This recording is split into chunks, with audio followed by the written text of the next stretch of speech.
Right. TSPS కొత్త chairman గా మాజీ డీజీపీ మహేందర్ రెడ్డి నియామకమయ్యారు.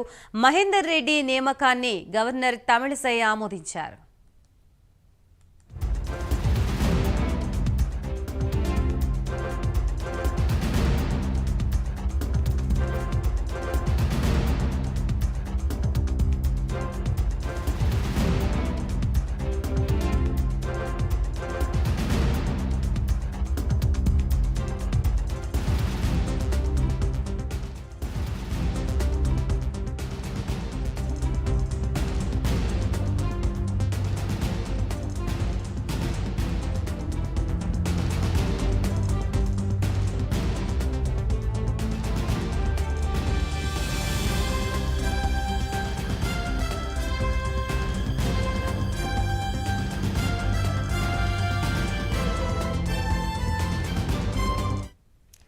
టీఎస్పీఎస్సీ కొత్త చైర్మన్ గా మాజీ డీజీపీ మహేందర్ రెడ్డిని నియామకం చేశారు. మహేందర్ రెడ్డి నియామకానికి గవర్నర్ తమిళిసై ఆమోదం తెలిపారు. దీనికి సంబంధించి కంప్లీట్ డీటెయిల్స్ ఇవ్వడానికి మా ప్రతినిధి ప్రేమ్ సిద్ధంగా ఉన్నారు. ప్రేమ్.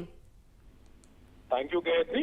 మన మధ్యలో ఖాళీ అయినటువంటి టీఎస్పీఎస్సీ బోర్డుకి సంబంధించినటువంటి దానికి నియామకానికి ప్రస్తుతం మహేందర్ రెడ్డిని కూడా మాజీ డీజీపీగా తెలంగాణలో పనిచేసినటువంటి మాజీ డీజీపీ మహేందర్ రెడ్డి కూడా అవకాశం కల్పిస్తూ కూడా ఈ రోజు గవర్నర్ కూడా కన్ఫర్మ్ చేసినట్టుగా కూడా తెలుస్తుంది. అయితే ఈ నేపథ్యంలోనే గత ప్రభుత్వంలో జరిగినటువంటి అనేక లీకేజీలకు సంబంధించినటువంటి విషయంలో కూడా టీఎస్పీఎస్సీ ఫెయిల్ అయిందని చెప్పేసి కూడా వచ్చినటువంటి ఘటన నేపథ్యంలో కూడా జనార్దన్ రెడ్డి ఆ పదవికి కూడా తను రాజీనామా చేయడం జరిగింది. ఈ నేపథ్యంలోనే అక్కడ ఖాళీగా ఉన్నటువంటి ఆ యొక్క స్థానానికి మరొక నూతన చైర్మన్ కూడా నియమించే కార్యక్రమంలో భాగంగానే సుమారు తెలంగాణ వ్యాప్తంగా కూడా 600లకు పైగా కూడా అప్లికేషన్స్ కూడా ఈ యొక్క పోస్టు కూడా రావడం జరిగింది. ఈ నేపథ్యంలో కూడా అందులో నుంచి కీలకంగా వివరించినటువంటి కొంతమంది నేతలను మాత్రమే ఆ యొక్క అధికారులను మాత్రమే సెలెక్ట్ చేసి 4 పేర్లను కూడా గవర్నర్ దృష్టికి తీసుకెళ్లినట్టుగా కూడా తెలుస్తుంది. అయితే ఈ నేపథ్యంలోనే అక్కడ మాజీ డీజీపీగా అనుభవం ఉన్నటువంటి మహేందర్ రెడ్డికి బాధ్యతలను ఇవ్వాలని చెప్పి నిర్ణయించి తన పేరును కూడా ఫైనల్ చేసినట్టుగా కూడా తెలుస్తుంది. గాయత్రి.